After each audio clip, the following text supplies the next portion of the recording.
Bonsoir. Bienvenue à l'événement Bistro Brain, une seule santé. Je me présente, Mathieu. Je serai votre animateur pour la soirée. Le concept de Bistro Brain, c'est un organisme à but non lucratif fondé en 2017 dont la mission est de diffuser la science à travers le plaisir par le biais d'événements de vulgarisation scientifique à travers le Québec.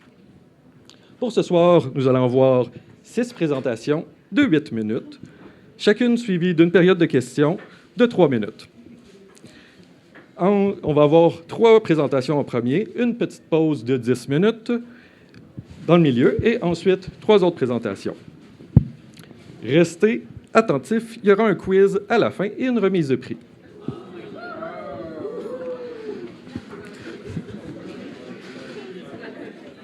Je laisse maintenant la parole à nos collaborateurs pour la soirée. Cécile Annie-Zenslin, chercheuse affiliée au CRESP, CRESOP, et à la chaire d'excellence Une seule santé urbaine.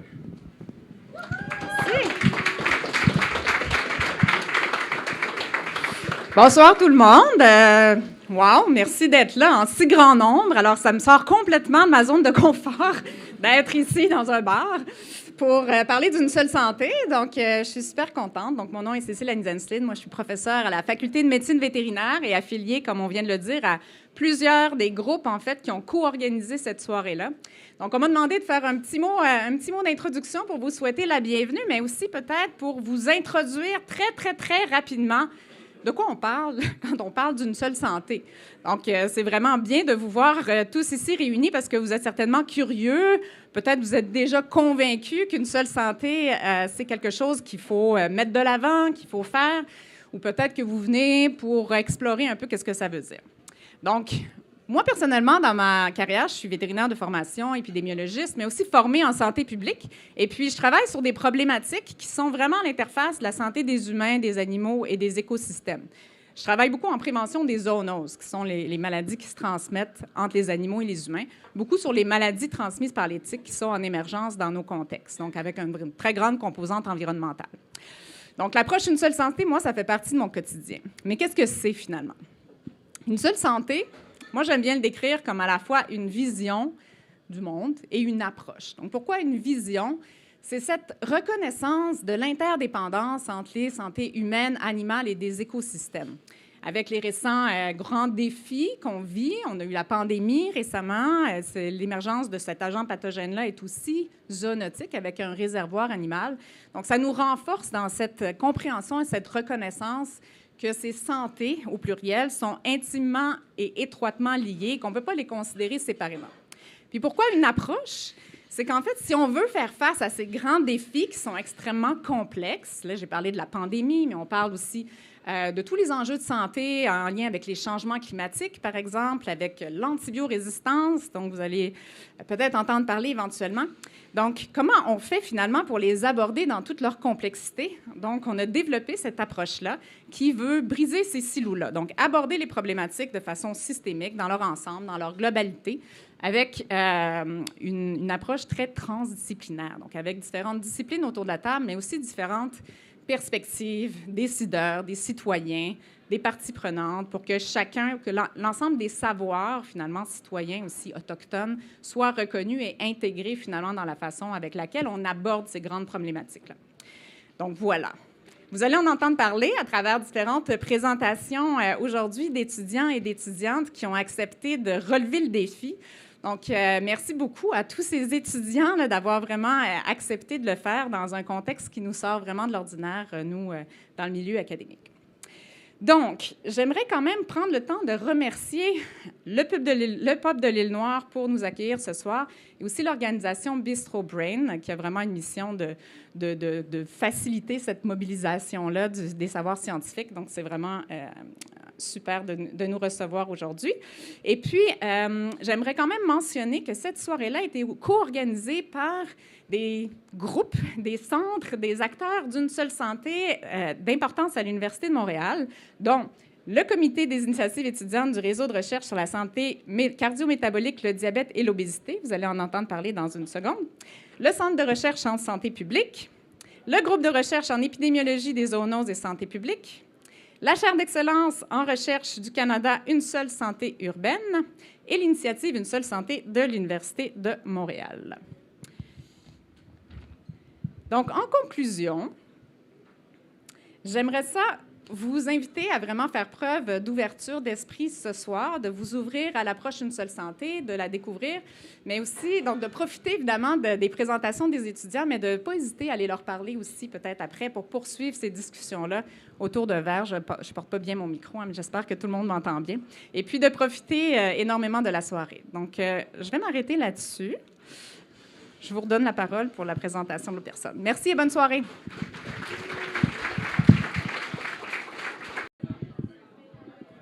Rebonjour. Nous allons reprendre. Donc, la prochaine présentatrice,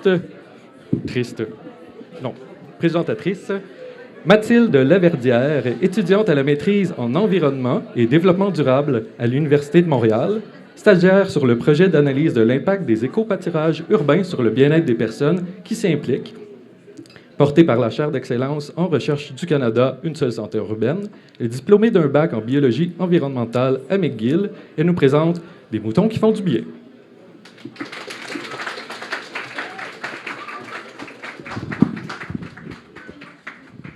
Donc, bonjour. En effet, je vais vous parler de moutons qui font beaucoup de bien autour d'eux.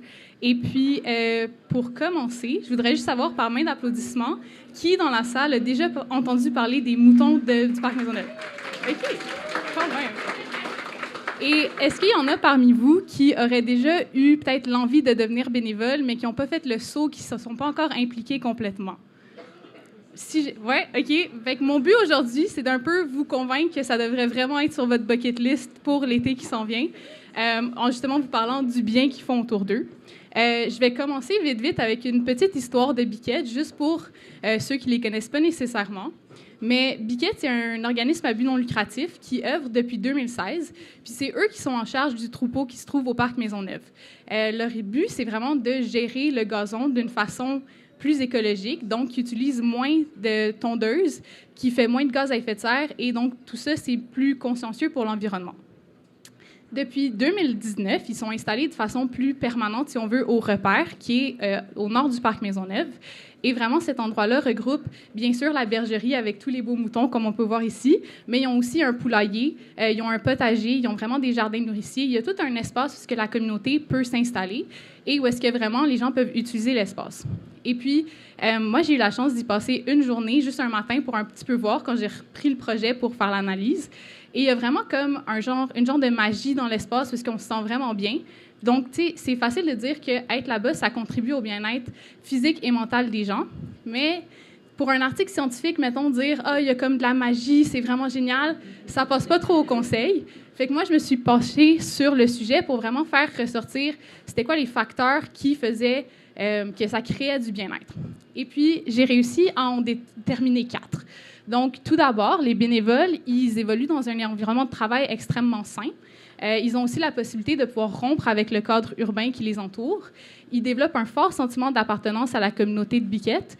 Et pour finir, ils y vivent vraiment une expérience qui est gratifiante.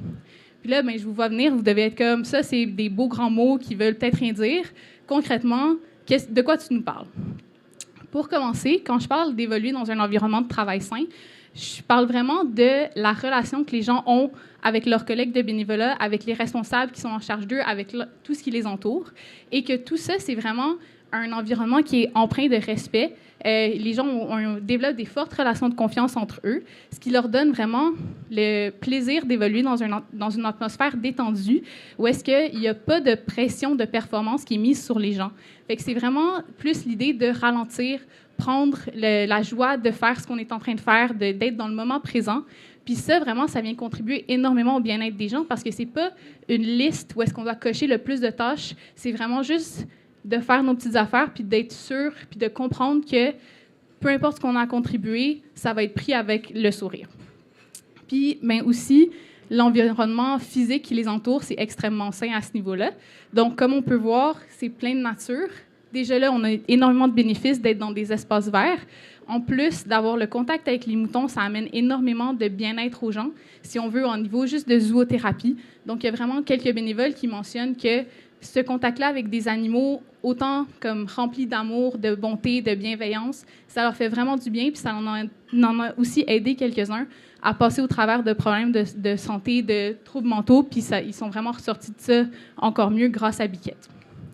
Quand je parle de rompre avec le cadre urbain, c'est parce que au sein du parc Maisonneuve, les bénévoles oublient complètement qu'ils sont en plein cœur de Montréal. Donc, comme on voit sur la photo, on est isolé de l'environnement visuel, de l'environnement sonore d'une grande ville. Et il y a aussi les bénévoles qui mentionnent que cet environnement-là sonore d'une grande ville, c'est oppressant. Tu sais, Montréal, ça roule vite, ça arrête jamais, il se passe tout le temps quelque chose autour de nous. Fait que tout ça, ça rajoute du stress dans la vie de tous les jours.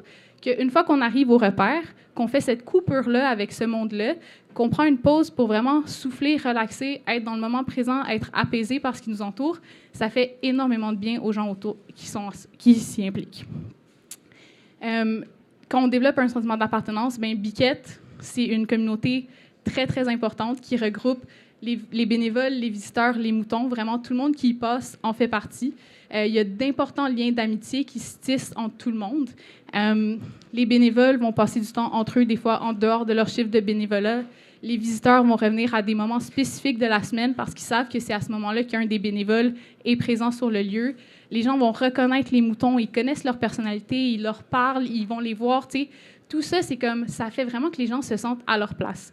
C'est sûr qu'il y a toute une idée d'avoir des passions en commun, des intérêts en commun, des valeurs en commun qui font que ça facilite le tissage de liens entre tout le monde. Mais après ça, vraiment, juste l'environnement est capable de continuer d'alimenter cette communauté-là qui vraiment se développe pour englober tout le monde.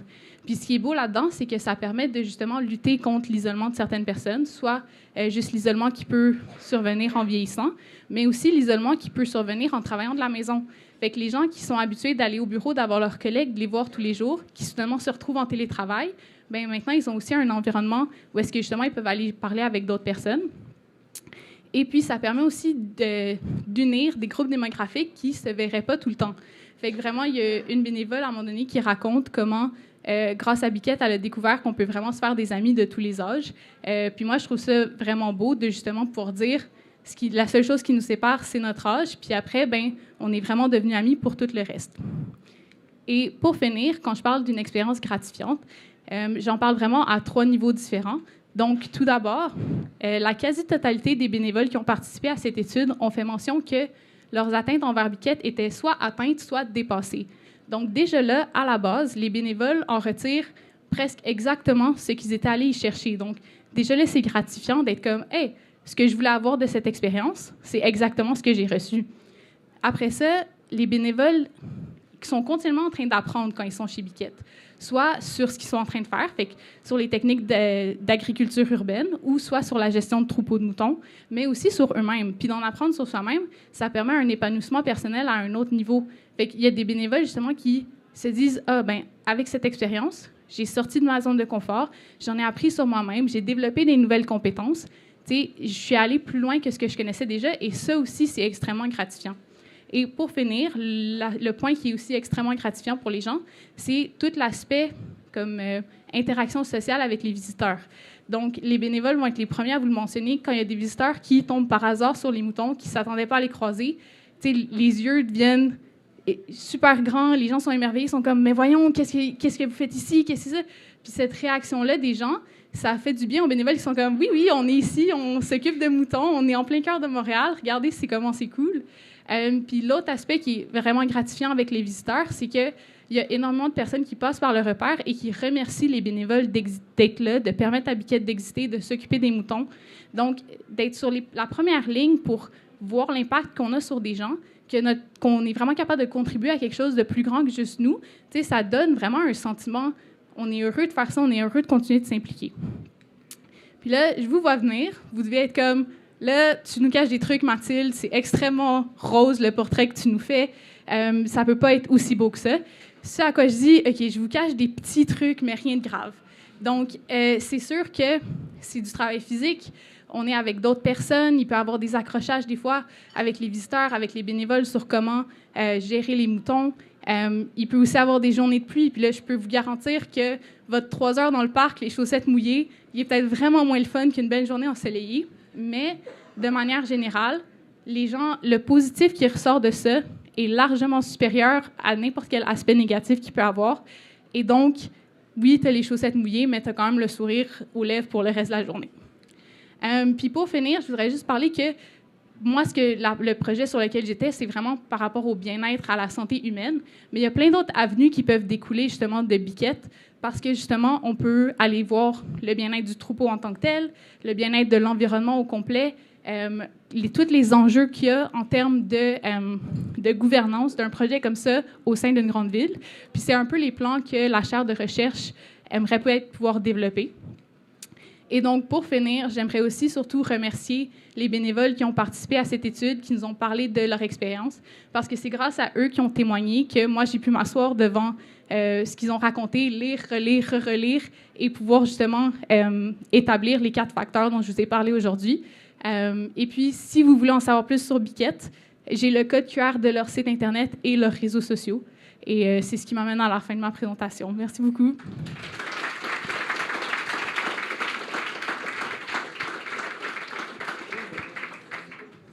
Merci beaucoup. Est-ce qu'on avait des questions? Non. Questions en arrière.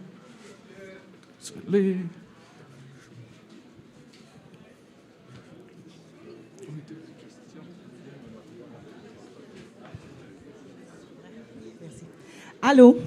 Merci pour cette présentation. Vous avez super bien expliqué comment le projet Biquette pouvait avoir des bienfaits sur les relations entre humains ou entre animaux humains. Mais je me demande, donc, c'est ça, d'être plus relax, fin de l'isolement, ben pas fin, mais moins d'isolement, tout ça, tout ça. Mais je me demande, est-ce que vous avez vu des effets ou est-ce qu'il y a quelque chose dans la relation entre les animaux humains et les animaux non humains, donc avec les moutons? Est-ce qu'il y a des choses qui se sont développées et dont on pourrait conclure quelque chose? Donc, entre comme les humains et les moutons ou entre un animal de compagnie et les moutons? Entre les humains et les moutons. OK. Donc, c'était pas autant ce qu'on voulait vraiment établir. Fait que j'avais pas comme énormément de questions qui portaient directement sur ça dans les entretiens qu'on a faits. Mais, justement, on voit vraiment comme un fort lien d'amitié, si tu veux, qui se lie avec les moutons. Fait que les gens reconnaissent vraiment les personnalités des moutons. Les gens s'y attachent vraiment beaucoup. Les bénévoles sont comme, c'est mes moutons, c'est mon troupeau, c'est mes amis. Ils se mettent ils aiment ça parler aux moutons. Il y a une bénévole justement qui raconte que, par exemple, quand les moutons sont au pâturage, il faut pas les flatter, il faut les laisser tranquilles, on ne peut pas leur toucher. Puis là, justement, cette bénévole-là racontait qu'à son dernier shift, les moutons avaient pâturé pendant son 3 heures de bénévolat et donc elle était comme un peu triste que cette dernière journée-là qu'elle avait avec eux, elle n'avait pas pu aller leur donner un câlin puis juste une dernière fois pouvoir les flatter pour leur dire au revoir. Fait qu'il y a cette proximité-là qu'on a été capable de déceler. Mais après ça, j'ai malheureusement pas d'informations pour aller vraiment plus en détail sur qu'est-ce qu'il y aurait de plus spécifique comme relation qui se regroupe entre les deux. Oui, mais c'est ça. Ils sont 2 au comptoir qui pourront justement en raconter vraiment plus que moi parce que moi, comme j'ai dit, j'ai passé une matinée là-bas, mais eux, ils les connaissent super bien, leurs moutons. Merci pour les réponses. Est-ce qu'on avait d'autres questions? D'autres questions quelque part? Oui.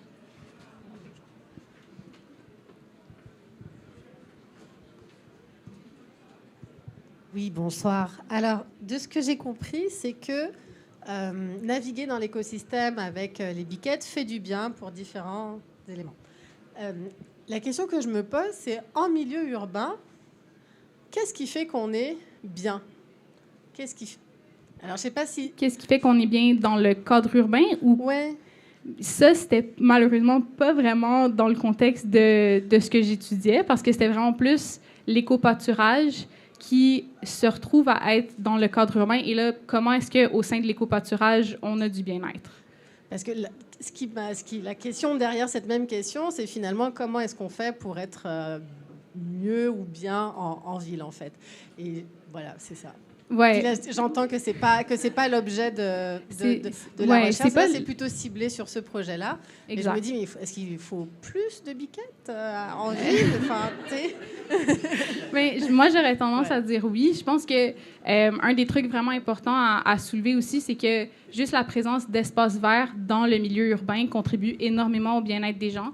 Ça, c'est quelque chose qui ressortait aussi beaucoup des témoignages. Donc, justement, dans l'idée d'environnement sain pour travailler, d'être dans un grand parc, d'être dehors, de profiter de la nature, ça engendre énormément de bien-être chez les gens.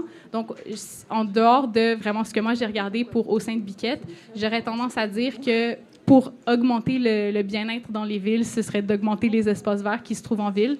Il y a même des bénévoles qui racontaient que sur leur commute, leur chemin vers le bureau, ils savaient exactement à quelle intersection passer pour passer par le plus de parcs possible pour justement avoir du vert et de la verdure puis casser le gris. Fait que je pense que c'est quand même un bon argument pour dire plus de parcs, ça fait du bien.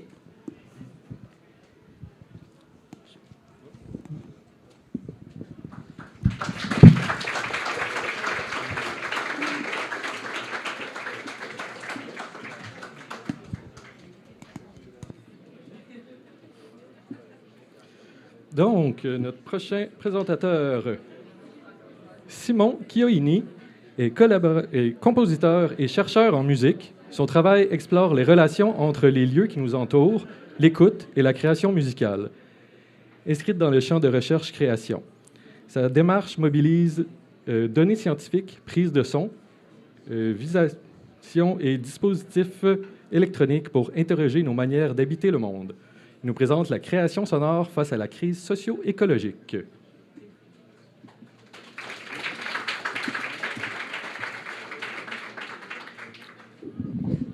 Bonsoir. Pardon, je vais juste déplacer ça un peu. Ça va me permettre de mieux vous voir. Oh, on avance trop vite. Déjà, je voudrais dire d'abord que je me sens vraiment choyé d'être avec mes collègues scientifiques ce soir pour parler de santé, puis essayer de représenter, au moins ne serait-ce qu'en partie, le rôle des arts face à cette définition-là, justement, d'une seule et grande santé. Emballez-vous pas trop vite non plus. Le projet dont je vous parle, ça reste un projet de recherche-création au doctorat. Ça reste un peu spécifique, un peu niche, un peu expérimental, mais quand même, je vais essayer de faire des liens un peu plus larges face à l'art, au monde des arts. Et là, je suis déjà en train de m'égarer, fait que je vais avancer un peu. Comme on vous l'a dit, donc, je suis avant tout compositeur, artiste et présentement chercheur au doctorat. Dans le cadre de mes recherches au doctorat, j'essaie d'élaborer des œuvres qui transforment un peu notre rapport à notre environnement en composant notamment des œuvres pour des lieux spécifiques. Alors, pour me présenter, je vous ai mis une petite vidéoclip de moi là, qui est en train de jouer finalement dans une ruelle avec des genres de déchets dans le cadre d'un atelier de création que j'ai organisé. Puis c'est peut-être pas tout à fait clair ce que je suis en train de faire. C'est peut-être pas tout à fait clair le lien entre mes actions, l'art, la musique et la santé, mais bon, je vais y venir. D'abord, ce que je voudrais faire, c'est peut-être répondre aux sceptiques dans la salle qui se demandent si vraiment on peut trouver un lien entre l'art, la santé et même l'environnement. J'en vois là dans le fond de la salle qui ont des regards interrogateurs. Laissez-moi vous répondre déjà avec deux exemples qu'on pourrait trouver, par exemple, dans le monde des neurosciences. Imaginons un athlète qui se prépare à une compétition sportive, là, dans le fond, et qui veut se motiver, qui veut s'échauffer. Moi, je prendrais l'exemple d'un joueur de tennis, raquette à la main. Peut-être aussi qu'on pourrait imaginer cette personne avec des écouteurs sur les oreilles, en train d'écouter du Rihanna là, à fort volume, quelque chose de motivant, quelque chose de dynamique et d'énergisant. Donc, on voit ici clairement que la musique peut avoir cette capacité-là à nous énergiser. Autre exemple, est-ce qu'il y en a dans la salle, à main levée, qui écoutent de la musique pour s'endormir? Est-ce que ça vous aide un peu? Quelques personnes. OK, pas tant que ça, mais bon, quand même. Puis, en général, on s'imagine que les gens qui écoutent de la musique pour s'endormir, vous me direz si c'est le cas, écoutent de la musique plus relaxante, calme, effectivement. En même temps, on connaît tous aussi un genre de cousin éloigné ou un collègue de travail là, qui nous dit écouter du heavy metal pour s'endormir parce que ça l'apaise. Bon, mon point ici, c'est de dire que la musique peut aussi avoir cet effet apaisant, comme on sait. Et finalement, à travers tout ça, on voit que la musique peut avoir un effet sur le corps et l'esprit.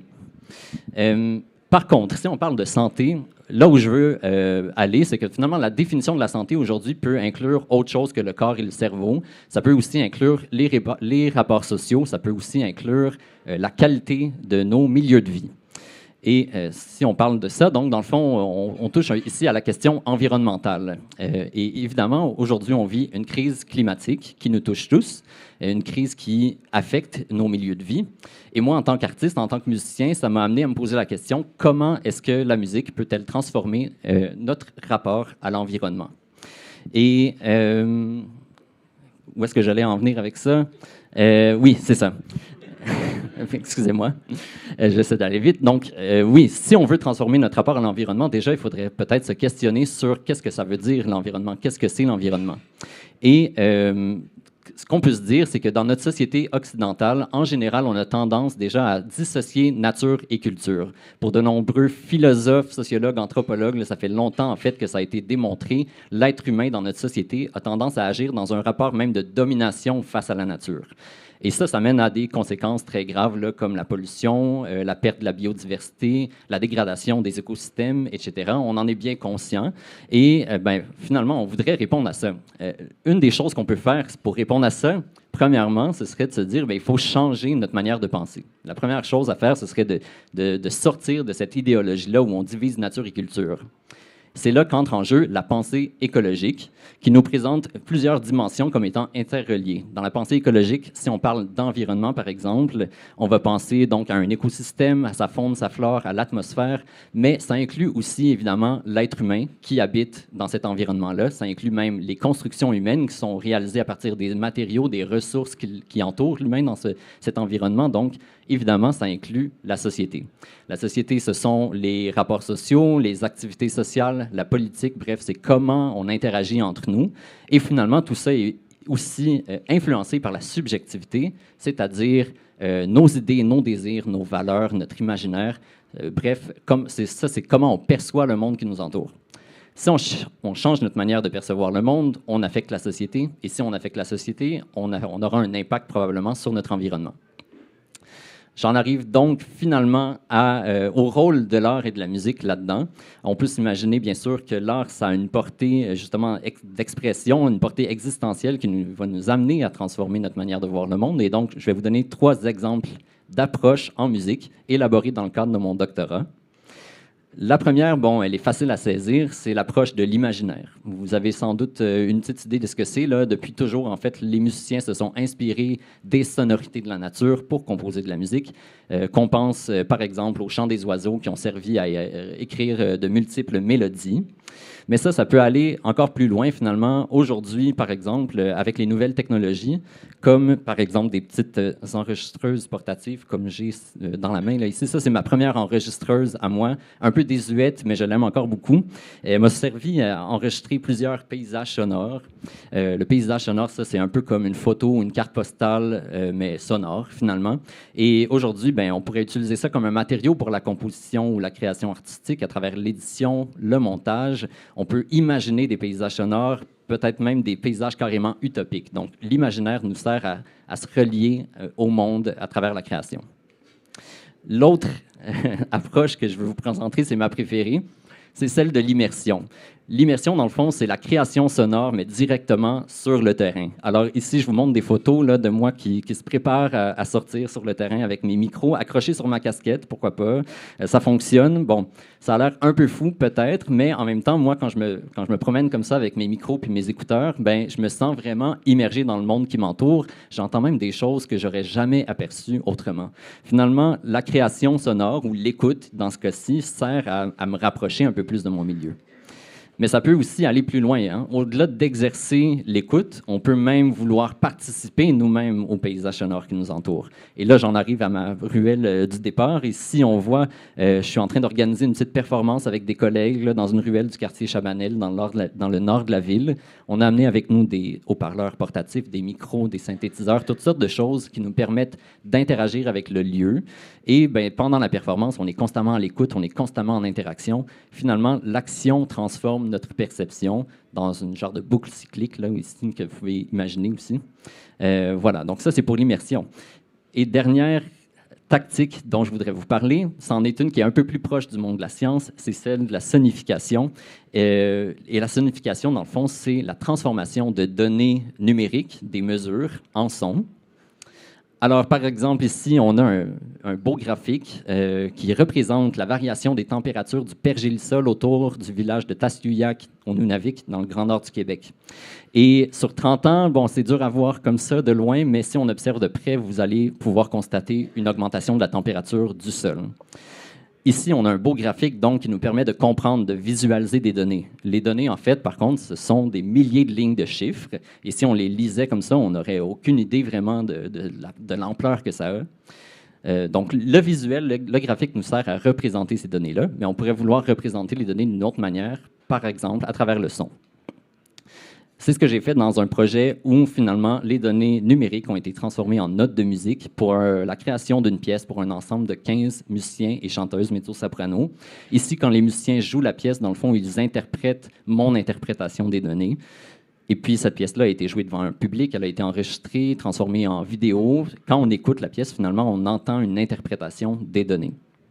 Et ça, bien, finalement, l'art ici joue le rôle de nous faire vivre une expérience esthétique. Parce qu'effectivement, la musique, c'est une expérience esthétique, dans le sens où ça atteint nos sens, nos sensations.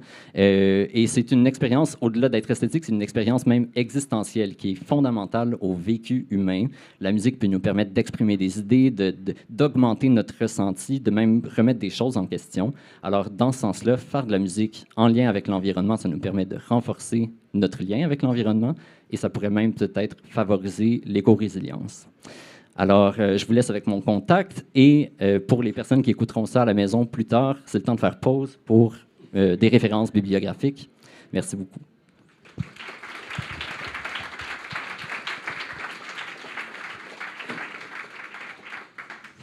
Merci beaucoup, Simon. Donc, est-ce qu'on avait des questions?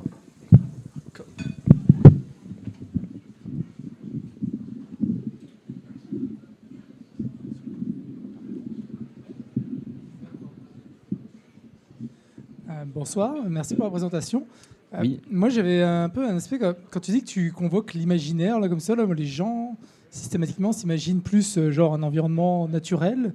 Est-ce que toi, ton but, c'est de créer de l'art à partir de l'environnement sonore urbain? Donc, c'est comme, Oui. tu dis, il y a des gens comme, donc, qui s'endorment avec du heavy metal, mais est-ce qu'il y a vraiment des gens qui s'endorment en écoutant le croisement Sherbrooke et P9 là, j'imagine, comment tu arrives à créer de l'art à partir... Parce que le bruit de la ville, justement, j'ai l'impression que c'est quand même assez agressif, que les choses que les gens cherchent à fuir, d'où l'imaginaire de la nature, etc. Donc comment toi tu crées de l'art à partir du bruit urbain qui est quelque chose de plus agressif, les camions, les klaxons, etc. Oui, très bonne question. Bien, déjà, on pourrait commencer en disant qu'il y a un grand courant de la musique qui est né dans les années 60-70, issu de la pensée écologique, qui s'appelle l'acoustic ecology. C'est né de la côte ouest là, canadienne avec un compositeur, entre autres, Raymond Murray Schaeffer, puis ses acolytes. Eux, ils ont vraiment élaboré toute une pensée, un vocabulaire autour de la création sonore faite à partir d'enregistrements de paysages sonores. Et à ce moment-là, ben, leur point principal, c'était aussi de critiquer finalement la dégradation du paysage sonore urbain. Donc, à travers leurs œuvres, c'était une chose qu'ils cherchaient à démontrer. Finalement, ils faisaient entendre des paysages naturels, puis ensuite ils faisaient écouter des paysages urbains, puis la différence nous montre que c'est plus bruyant en ville, évidemment. Par contre, aujourd'hui, ce que je voudrais amener, c'est aussi que si on parle de la nature, mais il faut aussi s'inclure là-dedans. Puis si on ignore les sons de la ville, finalement, peut-être qu'on a une très mauvaise compréhension de c'est quoi l'écologie, puis de comment on l'impacte aussi, notre écologie. Donc, des œuvres, ben, en fait, ce que votre question évoque, c'est aussi la nécessité que l'art soit beau. Dans ce que je propose, c'est pas nécessairement de la musique qui va être belle ou apaisante. Ça peut être aussi des œuvres qui nous confrontent, qui cherchent à nous forcer à nous poser des questions. Ceci dit, moi, ça m'arrive d'écouter le son de la circulation pour m'endormir aussi, puis ça me fait quand même du bien. Mais c'est ça, vous touchez à des questions, je pense, qui sont franchement profondes puis intéressantes à creuser. Ouais. J'avais une autre question juste ici. Allô, merci pour cette présentation. C'est en lien avec ma question et un peu en lien avec la question précédente. Si j'ai bien compris, vous avez fait une œuvre d'art sur l'augmentation de la chaleur du sol en lien avec les changements climatiques. Fait que je suis comme vraiment intriguée par ça. Est-ce que c'est quoi votre objectif? Est-ce que c'est un objectif de sensibilisation ou de... Puis, c'était quoi l'effet de cette musique-là sur les gens? Est-ce qu'ils sont sortis en pleurant? Est-ce qu'ils étaient... ils voulaient sauver la planète? Comme, c'était quoi l'effet de... Bonne question. Puis c'était quoi le type de musique? Comment vous avez interprété ça? OK, génial. Ben, le type de musique, d'abord, c'est de la musique assez contemporaine. Probablement que ça sort un peu du cadre de la musique conventionnelle. Là. Si on veut faire un lien avec la musique classique, avec Mozart, Beethoven, c'est sûr que ça ne ressemble pas à ça. C'est peut-être un peu plus ambiant, peut-être un peu plus dissonant même, mais en bout de ligne, c'est très expressif, je pense, l'œuvre que j'ai voulu créer, en tout cas. En fait, donc, il y avait plusieurs éléments à votre question. D'abord, pour ce qui est de la réception de l'œuvre, moi, mon travail à travers ça, ça n'a pas nécessairement été d'interroger le public pour connaître leur avis, pour savoir comment ils avaient reçu l'œuvre. Par contre, ça a été créé dans le cadre d'une collaboration avec un laboratoire qui fait de la recherche en médecine et qui va faire une étude à partir de là. Donc, on aura des résultats quantifiés éventuellement.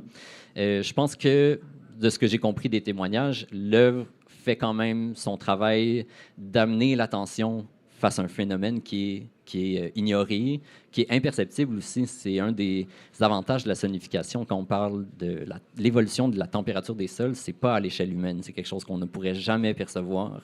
Mais en condensant ça à travers une œuvre de 8 minutes, on n'a pas vraiment le choix finalement de sentir l'élévation de la température. Donc, si on écoute l'œuvre, vous pouvez imaginer peut-être qu'il y a une tension qui augmente, il y a quelque chose qui accélère, ça se désorganise en bout de ligne parce que c'est ce que ça cherche à représenter.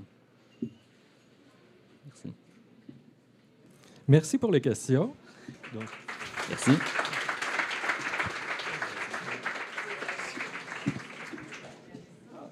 Désolé.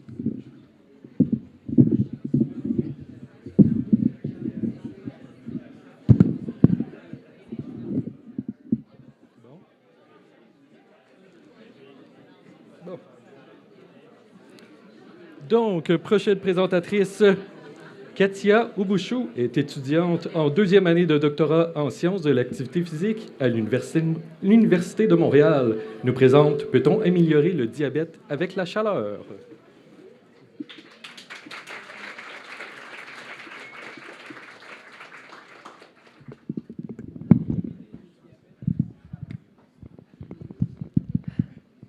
Bonsoir tout le monde. Donc moi, je vais commencer directement.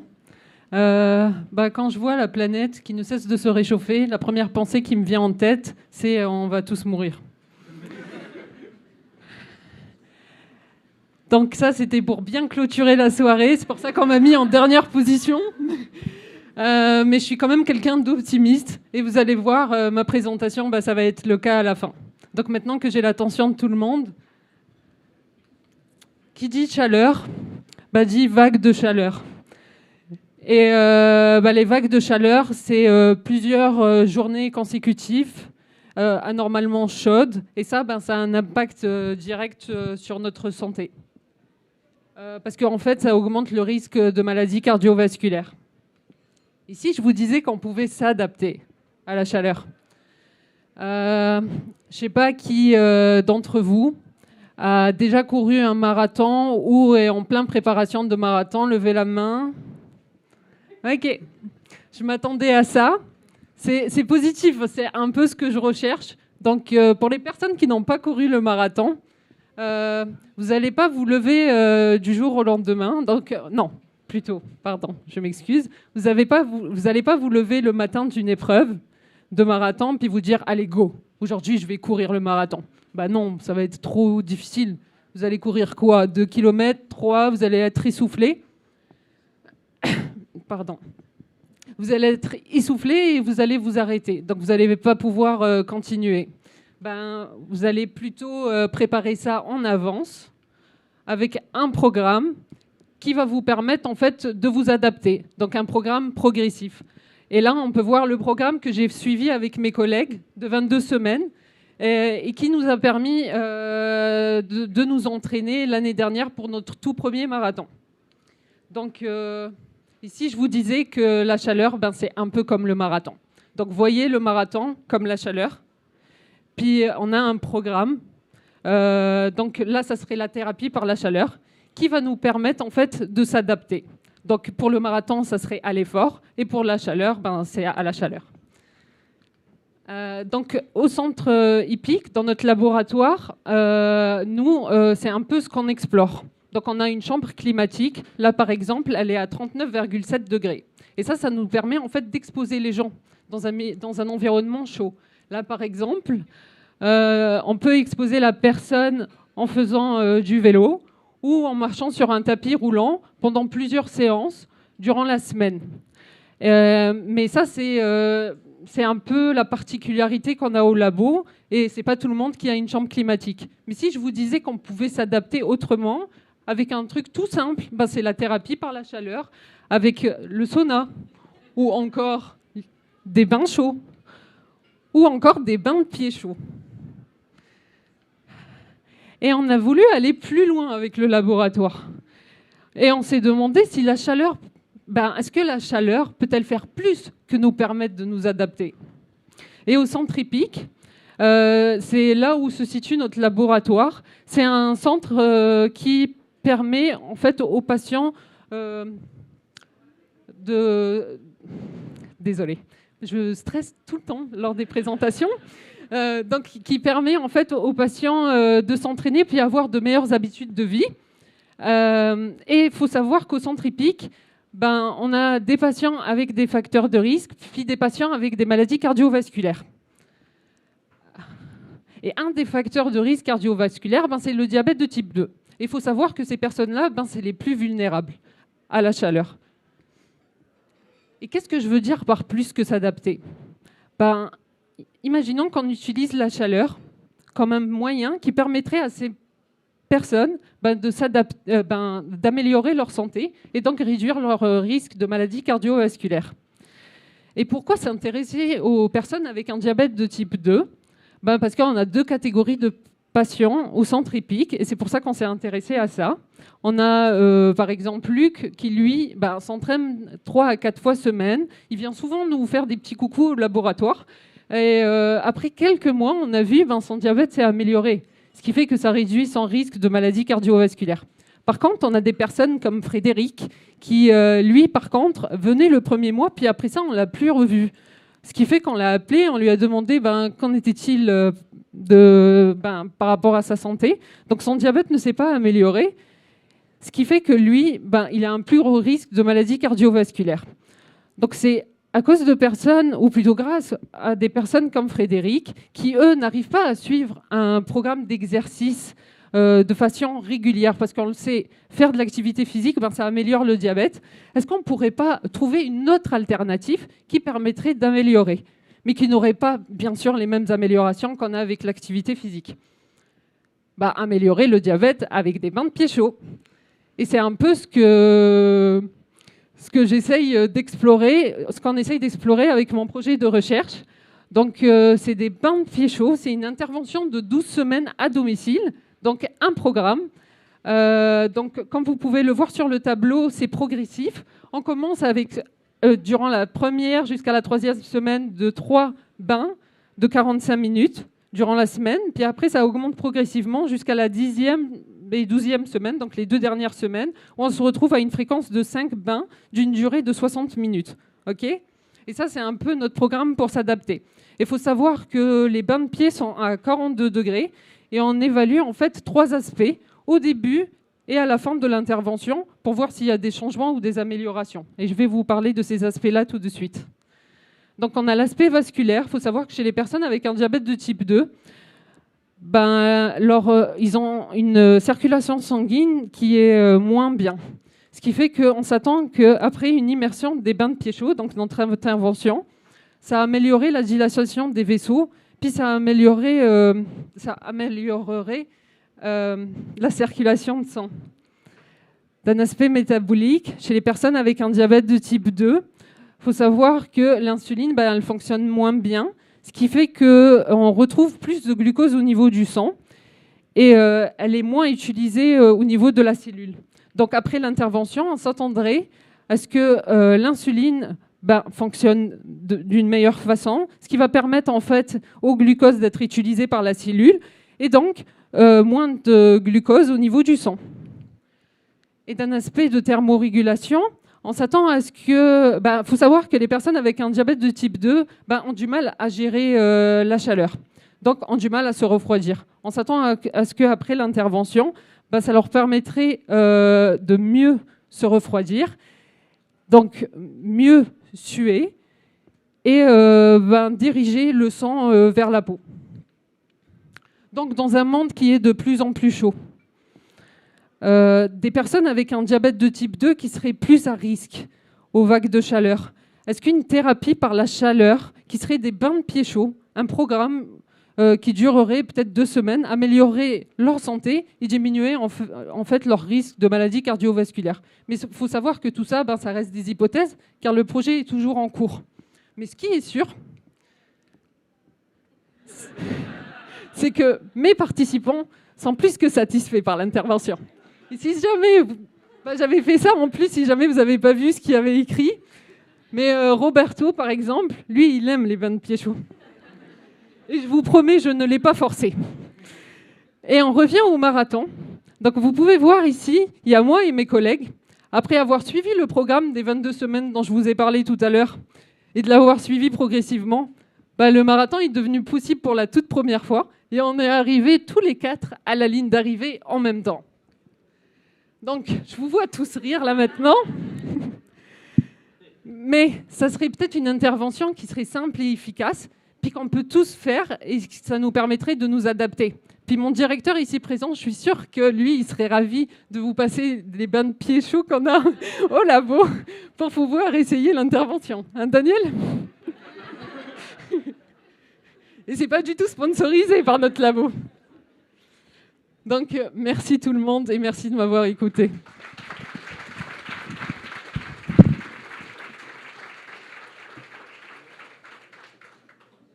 Merci, Katia. Est-ce qu'on avait des questions pour Katia? Oui, question juste là.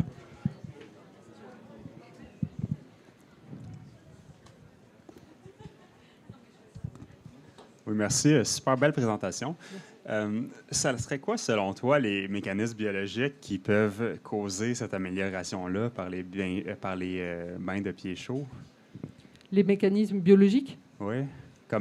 Parce qu'on sait tous pourquoi l'exercice améliore ça, mais comment est-ce que la chaleur, puis une adaptation à la chaleur pourrait causer cette amélioration-là? Est-ce que vous avez des hypothèses là-dessus? Oui, il y a certaines hypothèses, comme quoi la chaleur, elle aurait... par exemple, elle pourrait améliorer, ça ne serait pas biologique, mais ça pourrait améliorer en fait la dilatation des vaisseaux, qui permettrait de mieux thermoréguler. Ou... ouais, là, ça serait difficile à vous répondre, mais merci pour la question. Merci. Puis petite mini deuxième question, en termes de taille d'effet, comme vos bains chauds, c'est quel effet par rapport, disons, à l'exercice? Est-ce que c'est équivalent ou probablement un peu moins, mais à quel niveau? Il faut savoir que les effets de l'exercice sont plus grands, mais pour les bains de pieds, pour l'instant, on ne le sait pas encore. Mais on s'attend à ce que ça serait beaucoup plus moindre que faire de l'activité physique. Donc c'est pour ça que je disais comme quoi ça serait plutôt une alternative. Mais on ne retire pas les bienfaits de l'exercice. Ça serait plus peut-être un supplément pour les personnes qui n'arrivent pas à s'entraîner. J'avais une autre question ici. Donc, merci beaucoup pour ta présentation. Un peu en lien avec la même question qui était juste avant. Donc, on connaît bien que l'activité physique, justement, améliore la sensibilité à l'insuline.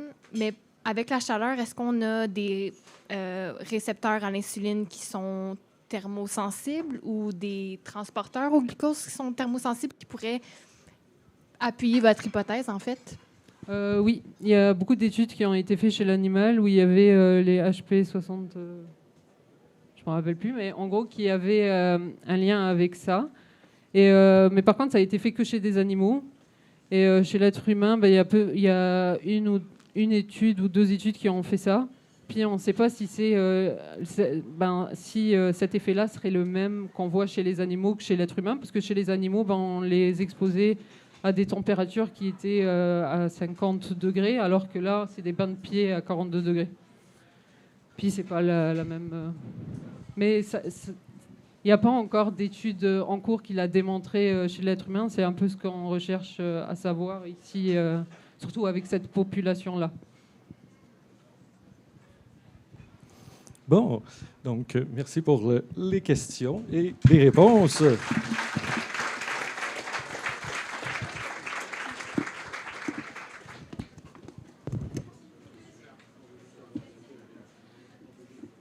Donc, pour terminer la soirée,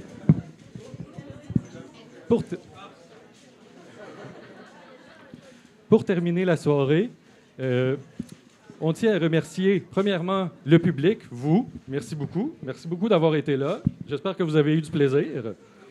Ensuite, les différents présentateurs, présentatrices, donc Andra, Marie-Christine, Faustin, Mathilde, Simon et Katia.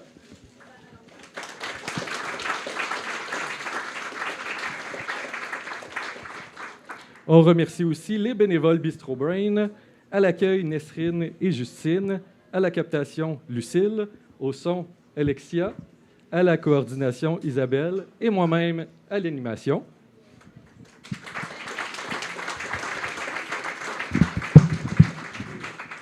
Sinon, on remercie aussi le pub L'Île Noire de nous avoir accueillis ce soir. On remercie William qui était au service et Sidonie qui était à la cuisine.